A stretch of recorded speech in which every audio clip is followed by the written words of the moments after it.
na makapanghawa siya at yung mga nahawa niya ng 500 plus na tao. So yun po yung hinahabol natin at yun po ang gusto natin ipaintindi sa kalahalagahan ng contact tracing. Kasi po, through contact tracing lang po natin malalaman kung sino sila para po sila ay mabigyan ng quarantine measures or isolation measures kapag meron po silang nararamdaman. At dapat po, importante po, na huwag po matakot ang mga na-expose. Sila mismo po dapat lumalantad na at magsabi na sila ay nagkaroon ng exposure to a particular case para po maagapan at sila ay maobserbahan.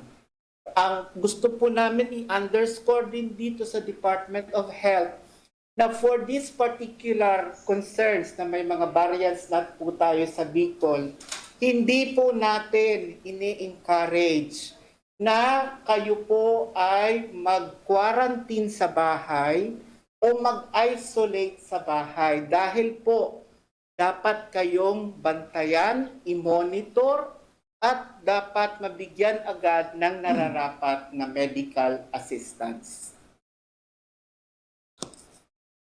Alright, Doc, may isa na lang po tayong pahabol na question. If ano daw dapat gawin sa barangay na may Delta variant, isa-subject pa ba for lockdown or isolation? Yung barangay daw po, Doc. Malalaman po na ang importante po is dapat ang isang area na may COVID-19. Kasi hindi po natin naman malalaman kung yan COVID-19 ay Delta or Alpha or Beta o yung ordinaryong COVID. Ang dapat po natin ngayon ang ating isipin, lahat ng COVID-19 ay maaaring Delta.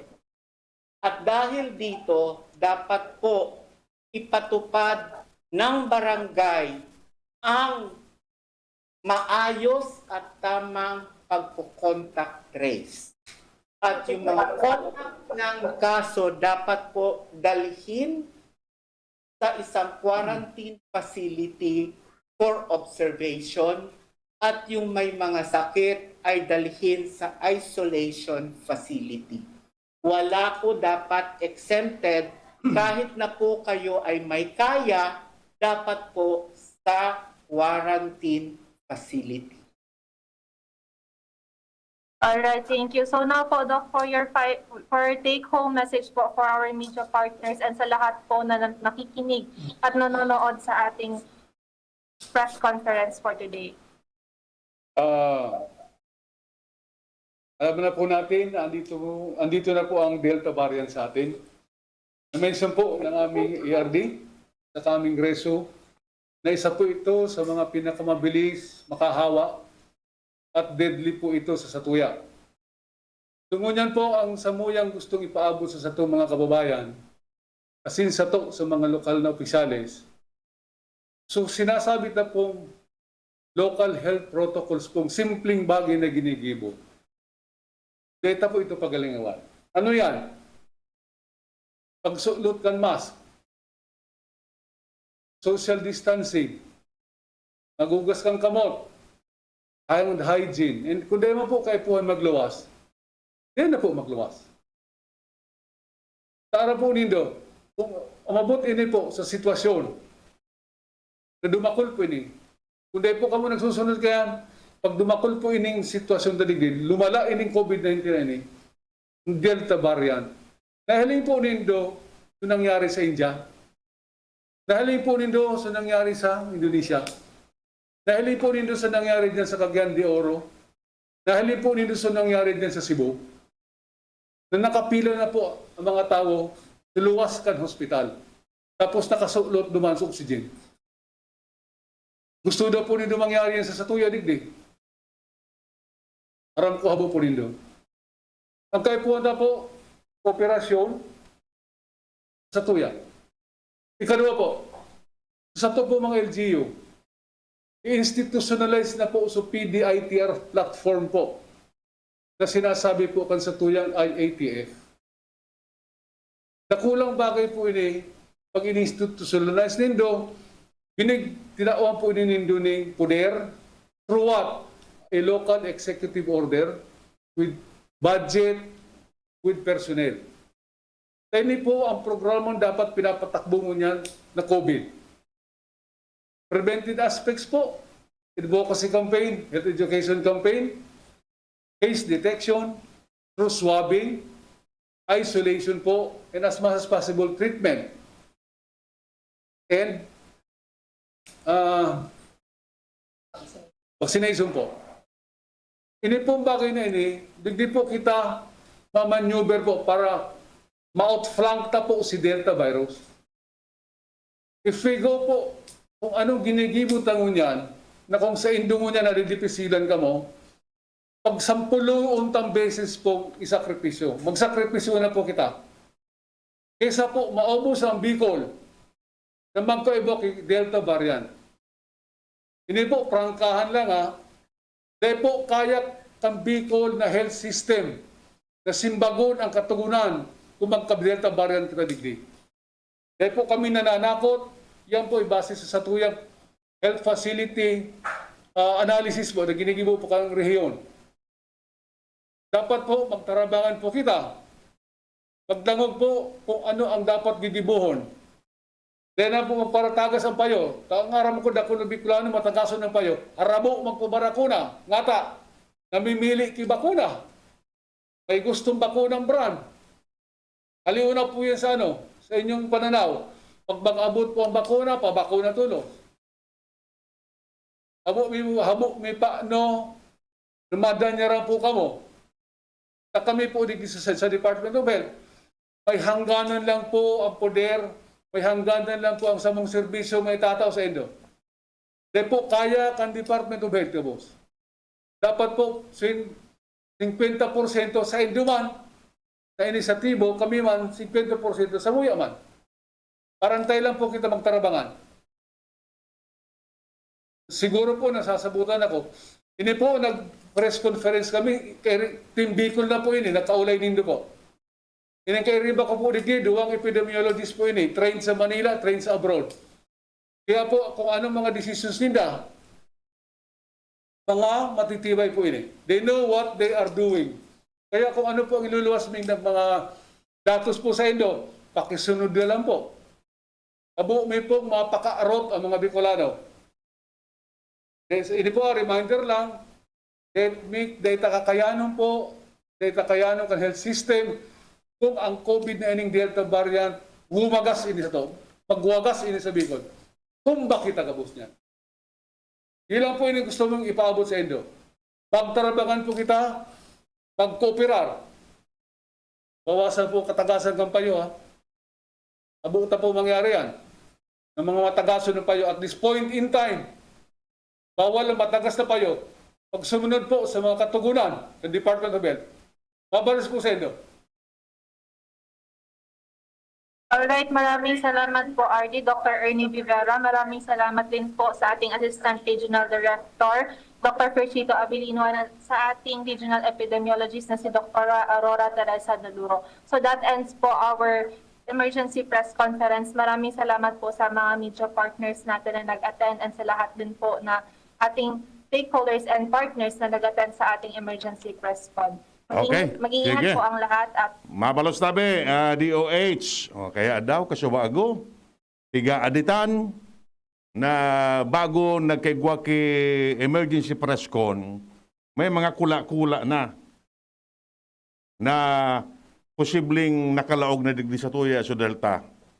Confirm kan DOH duwa tabi. Dua. An Delta case saro sa Nabwa and saro sa Legazpi. Teta midbid.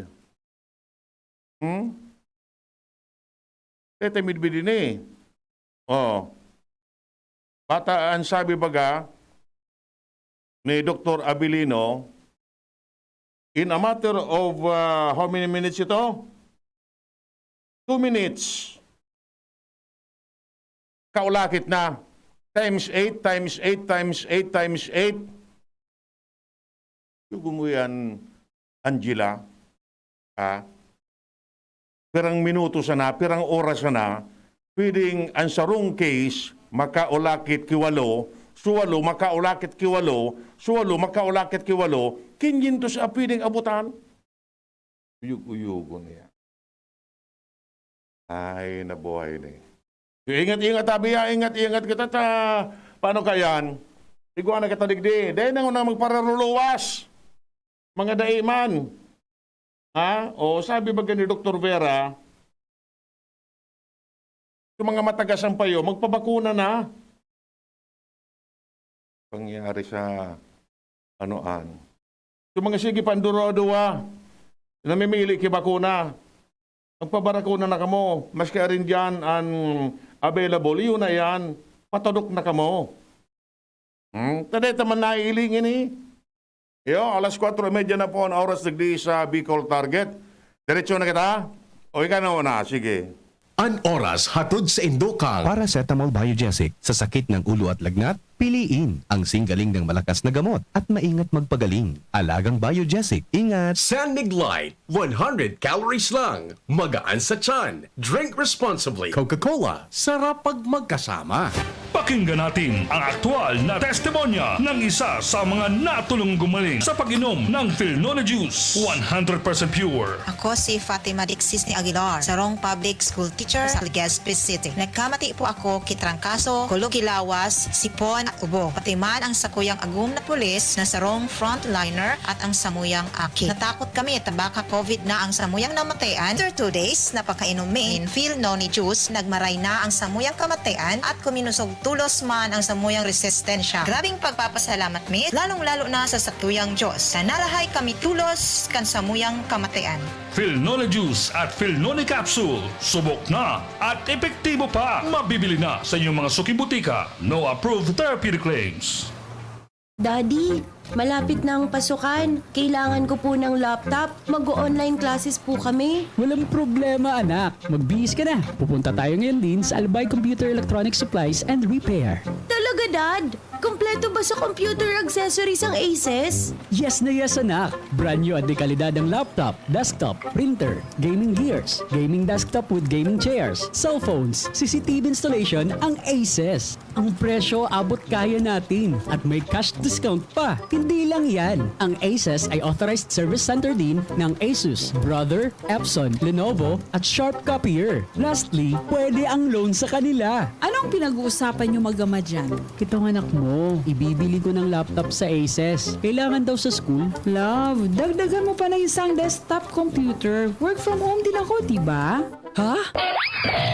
Aces, located at GFB&O Building, Quezon Avenue, Legazpi City. Please call 480-4963 with branches in Bicol Region, PC Micron Enterprises, GF Allegra Building, J. Lucban Street, Daet, Camarines Norte, PC Micron Enterprises, Unit 1B, Peña Building, Rizal Street, Corner, Burgos Street, Colmonista, Sorsogon City, at PC Micron Enterprises, 023 San Jose Street, Viraca, Tanduanes. I-like at i-follow na din sa www.facebook.com/albaycomputer.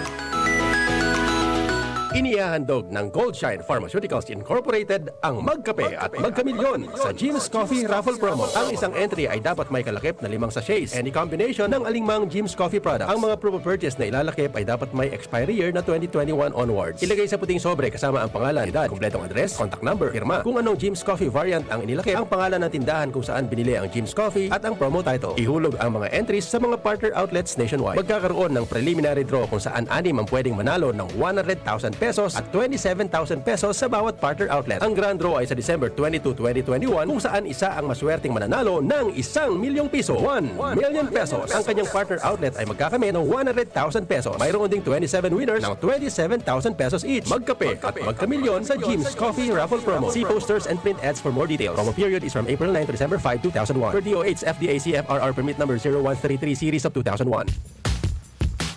Maaari nang mag-enroll para sa school year 2021-2022. Ang University of Nueva Cáceres ay kasalukuyan ang tumatanggap ng enrollees para sa basic education, college, School of Law at School of Graduate Studies. Para sa karagdagang impormasyon, tumawag lamang kay Janet sa 0907-156-6898. Experience UNC's quality education and nurturing environment. At UNC, you are future ready, work ready, and life ready. Enroll now! Realize true comfort and relaxation at Dorotea Resort and Spa, a perfect venue for family outings, couple retreats, and various functions such as weddings, birthday parties, corporate seminars, and conferences. Dorotea Resort and Spa. We have backpackers rooms, standard rooms, deluxe, suite, and a penthouse. Also, relax and rejuvenate with our spas and invigorating treatments, services, and facilities. Dorotea Resort and Spa, Kahugutan, Bakakay, Albay. For reservation, contact us at 0917-777-5734. Find us on Facebook, Dorotea Resort and Spa. Relax, rejuvenate, and enjoy. Only here at Dorotea Resort and Spa. Ang isinasali na dugo sa tao ay isang lunas na hindi maaaring likhain mula sa mga artipisyal na bagay. Ito ay nanggagaling sa mga taong may mabubuting puso, mga bagong bayani na kusang loob na nagbibigay ng sariling dugo upang makasagip ng isang buhay. Makiisa sa Dugoyanihan sulong sa pagtulong ng dugong Pilipino. Makipag-ugnayan sa pinakamalapit na health center sa inyong lugar para sa schedule ng Mobile Blood Donation Drive. Isang paalala mula sa Department of Health Bicol Center for Health Development. Yes! May ipapa-smart padala si Mama! Saan ko kaya pwede i-claim? Pwede dito, Suki. Yes, claim here. Kahit saang smart padala agent mo gusto i-claim ang padala, ngayon, pwede na. Cellphone number mo na lang ang ibigay sa magpapadala sa'yo. Yes! Kayang-kaya ko na mag-claim anywhere, basta smart padala. Customer must present a valid ID. Paymaya Philippines Inc. is regulated by the Bangko Sentral ng Pilipinas. Kayang-kaya na mag-claim anywhere. Basta smart padala. Cellphone number mo na lang ang ibigay sa magpapadala sa'yo. Lemex na! Kawawang batay, lobo, hinika, parada ng salbay, plema. May halamang muntik, natural ng pampawi, kung tawagin ay lagundi. Nasa Plemex for Kids yan! Sarap na sa orange, yummy, banana! Plemex na! Sa ubo ng Baby Pasteco, Plemex Lagundi for Kids. Pinalalabnaw at pinalalabas ang plema para sa maginhawang paghinga. Tigil na upo, sarap na huminga. Plemex Lagundi for Kids na! Basta Lagundi, Plemex! Vitex Nagundo L. Lagundi Leaf is the generic name of Plemex for kids. If symptoms persist, consult your doctor. Inihahatid sa inyo kan Department of Environment and Natural Resources, Regional Office No. 5, ang programang Kapalibutan Ta at Tamanon Ta. Kapalibutan Ta at Tamanon Ta. Programang magtataon ng impormasyon asin kaaraman, manangod sa satuyang kapalibutan, asin sa mandato kan Department of Environment and Natural Resources. Sa tunghinanyugon, kada Huwebes alas 11 sagkod alas 12 nin pagkaugto, Kapalibutan Ta at Tamanon Ta. Hatod sa inyo kang DENR Regional Office 5 asin kan istasyon na ini.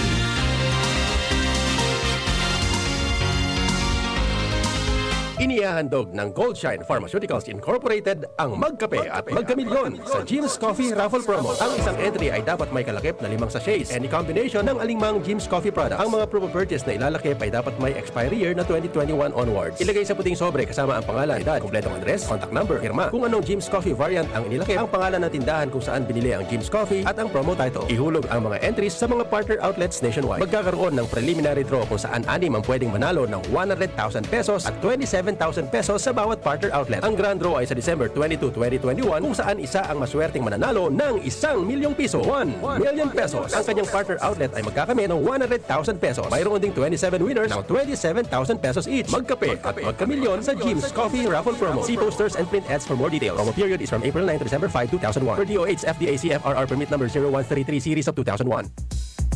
Halika na sa pinakamura, panlalaki, pambabae o pambata. Sexy fashion, presyong abot kaya. Dito ka na sa tunay na pangmasa. Bag, shoes, pants, RTW.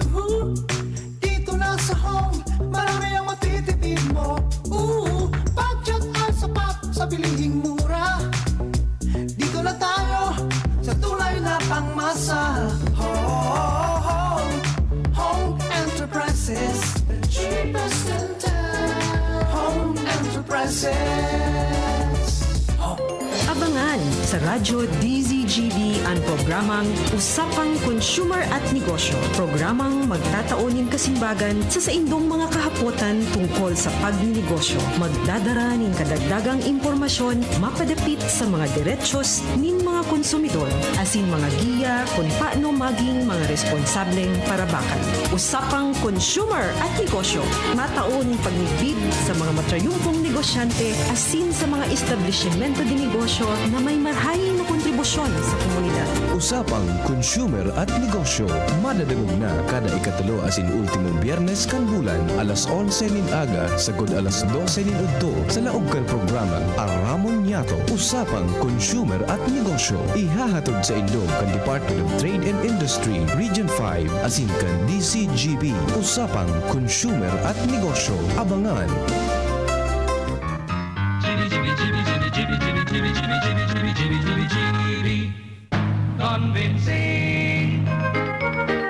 Sige mga tugang, 20 minutos po bago alas 5 nin pagkahapon. Digdi sa Bicol target. Kunyan na biyernes.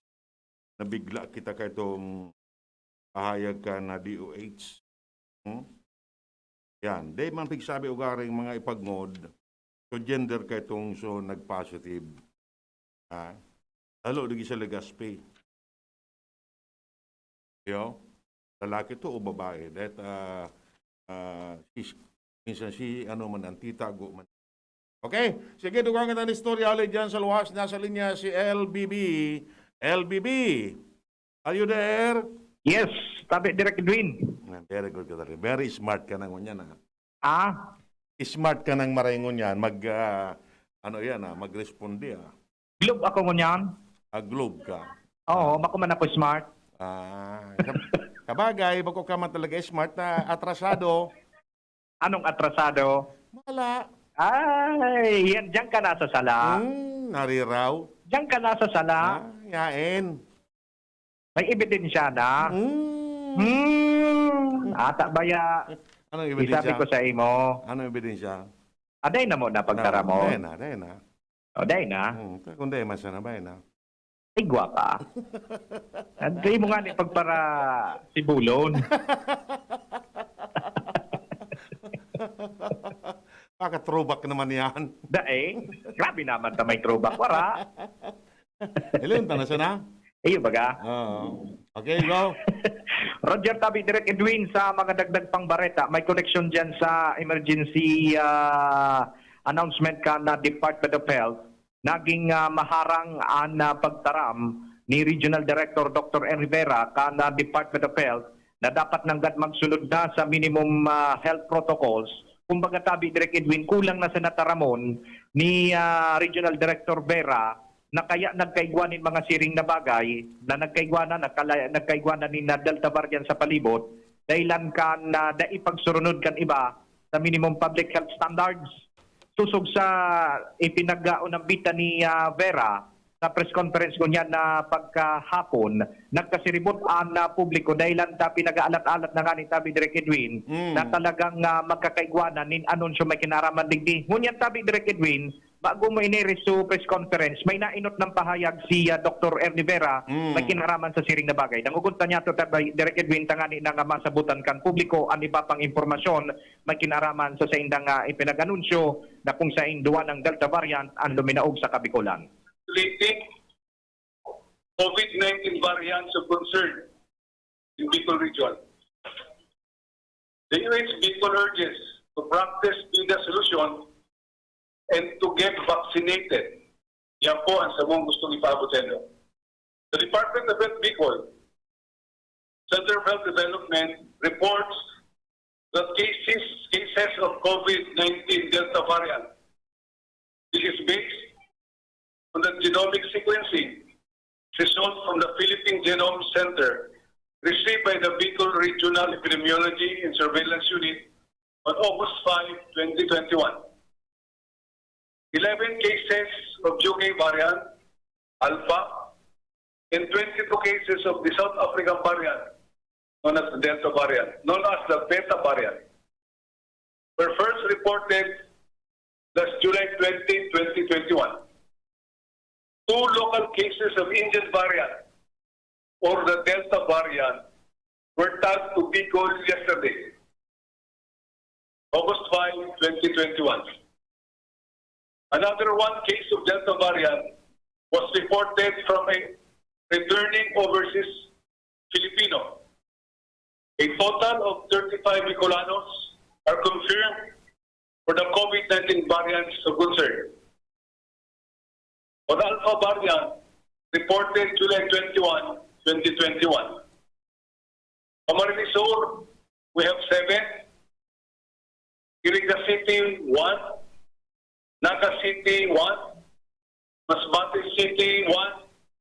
And Sorsogon City, 1. For the Beta variant reported July 2021, Albay has 3 cases, Legazpi 3, Tabaco City 2, Camarines Norte 1, Camarines Sur 8, Naga City 4, Sorsogon 1. On the Delta variant, reported August 5, 2021, Legazpi City 1, Camarines Sur 1. On initial investigation, the Legazpi City Delta case is linked with a confirmed COVID-19 case from Malilipot, Albay. While the Napua case works in a nearby municipality, Ubula in Camarines Sur, the father of the Napua case also contracted the virus. The Delta variant, also known as B.1.617.2, is first detected in India on October 2020. It is known as the most contagious coronavirus worldwide. For every case of Delta variant, it can infect up to 8 individuals. With the rate of infection of the Delta and Beta variants and the local transmission of the Alpha variant in our region, we urge Bicolanos to religiously practice wearing of mask and face shield properly, maintaining physical distancing of 1 meter or more, and doing hand hygiene. Also, it is important to stay at home and be with your family.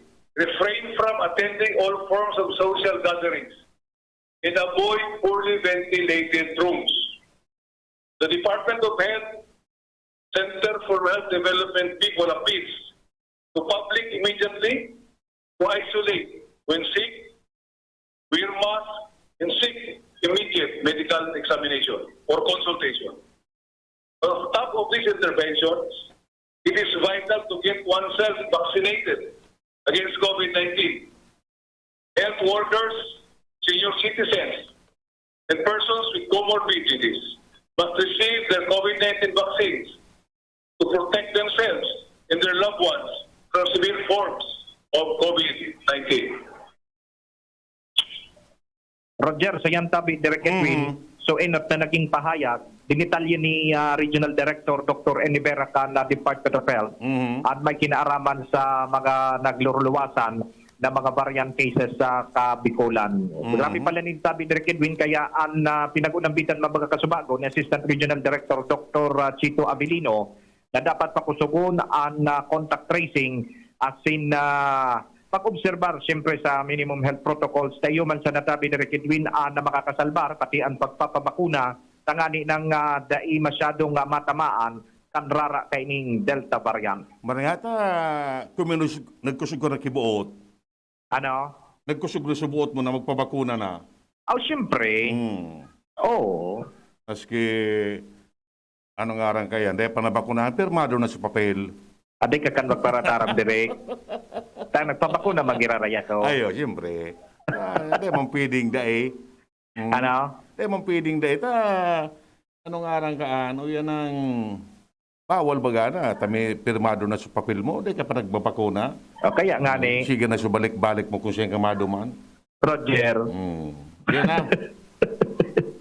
Roger, so yan tabi direct. Ika, mag-ingat ka mananggad. Bata, pirmi pating nasa kapihan ka. Mag-ingat ka sana, Pirmi. Oh, permit. Maringaning de na kung sulusan ako. Ano? Maringaning sulusan ako. Tiga-alat ko sa libre mo, Oo. ka na ng libre. Nakatipid pa ako. Pirmi ka man. Okay na. Roger, so yan tabi direct ang mga dagdag pang istorya, mga follow-up report, mga breaking news digdi sa Department of Health. Ako po, si LBB. Mabala sabi, may restanto si Ans Galero. Ans, yung kapatabi. Are you still there? Yes, maray na hapon direct, maray na hapon sa mga parantabay, sa mga dagdag man niyatong bareta, tatangkasona kan DPWH, First District Engineering Office and Santo Domingo to Legazpi boundary marker sa maabot na Agosto 24, 2021. Ini ang kinonfirmar asin na impormasyong ipinaabot sa DZGB News ni First District Engineer Nero Zerda kung sa iyang ipinaliwanag na para Maria Lazar ang plano nindang ini sa maabot na Agosto 24 alas 11 nin pangdi sa alas kaya alas 4 nin maaga kan Agosto 25 isasarado gunat sa publiko o sa mga motorista ang porsyon kan boundary road ini parte kan na barangay Padang kan Legazpi man barangay Lidong kan Santo Domingo. Anak ng nini parte kan programa kan DPWH na mas napahiwas pa ang daang maharlika mantang sa ruman ini sa paagi tangan na mautob ninda na kasuguan kan sa indang sentral na opisina na haralion na ang mga obstruction asin na ang mga nakakaulang pa sa right of way sa kahalabaan kan mga national roads. Sa ibang lado, sinabi man sa DZGB News ni First District Engineering Office spokesperson na Tess Maniago na sa ngunyan padagos na ang preparasyon nila para sa nasambitan ang lockdown. Tabi direct ang mga bareta pa, Ans Galero, DZGB. Mabala sabi sa mga dagdag na istorya hali dyan sa luwas. May restanto si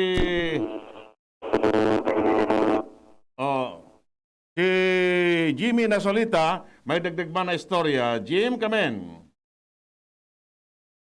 Direk, maray na po, Direktor. Nadagog mo itong taramo ni Dr. Vera? Ano? Ayo? Oo. Ako na? Anong say mo? Basta ko birik-birikan. Ang big. Sabi nga ni kayan, di nga ni di lamang natakot sa labaha, pero sa dagom takot. Takot ka. Ha? Kaya kunyang takot. Sige na. Tanda na kung comment kan sa imo. Sa mga dagdag niya itong barita, Direktor, maigpit ang polisiya kan na mga polis sa border control. Naghahanap kan travel pass, vaccine ID, di ba? Ang problema, mga polis mismo, naka-duty sa checkpoint, dahil pa nagkakabarakunahan. Inihan na pinag-raise na concern ni Mayor Andy Mariscotes kan Pulangi sa kinibong meeting ka na area development team kaso hapon sa panginot ni Vice Mayor Jury Marcanghel Canoa Hubilian kung sa imprinteran mga pulis sa mga papapundo ng mga vehikulos alagad sila mismo daing proteksyon at pigahagad ka na mga yaon sa border dapat na mapakunahan sila sa pagsabing arwal daw iba-ibang tawan sa inang kampang at problema kulangan bakuna kay paiabot at kapulisan. Ngunyan ini ang validong concern ay pinabot ng alkalde kan Pulangi Konsehnal daw bangi nasa tinampo ang mga ini. Yan tabi direct, mga dagdag na informasyon, Jimmy Nasalita, DZGB News. Mabala sabi, Jimmy Boy, sa mga dagdag na istorya hali dyan sa luwas. Iyan. Ang taramo kang DOH na magpabarakuna na. May nag-abot na bakuna kasubago. Nakulunon siya nag-arabot. May Sinovac, may yan ang Janssen, and iba pa. O ano pa pagkaralat nindo? Oy, by the way pala na di. So, Barangay Banyadero, Legazpi City, nagpapasalamat tabing maray sa Team Paran. Ano ini? Yan ang grupo ni mga bakunador kan City Health Office led by Dr. Paran. And so mga staff, so grupo ka ni Dr. Paran. Salamat tabing maray sa Indo, pati na sa mga BHW, CDW, BNS, mga barangay officials, and iba pa na rayaong kasubagong aga para mag-assist duman sa pagbakuna. Naubusan o garing kay vaccine. Kaya dakol so dae pa nakapabakuna. Yan. Ang itinudok sa enda, JJ, Johnson & Johnson, tawan dose na ito. Mga senior citizens and iba pa. Sabi nga ni Kapitan Arthur Marco, dakulaon ngayang pasalamat me, digdi sa grupong ini, aloy sa City Health Office. Sa at least sa mga tagaduman sa Muya, sa Banyadero, nagdesider ng magpabakuna. Hindi ko kunwari ang masunod na grupo o schedule kung nuwari naman masunod na bakuna. Sabi sa kuya, ika ngaya, agpabakuna ka na? Sabi ko, dae, kaniguan ngaya, dae niya ako. Patak nga ki-form, sige na ako, kaya na ako, fill upan ta. Ano na ngaya? Sabi ko, dae, nakamapabakuna. Baka niya ako, ma-dubli kita. Nakaduwa na niya ako kung bakuna. Mapabakuna naman ako niyan. Manganaan kita. Yo. Okay. Pero mga tugang, maparal matabi kita din po sa tuyang programa. Salamat na maritabi kansiya nung pagantabay. Nadagog nindo ang mas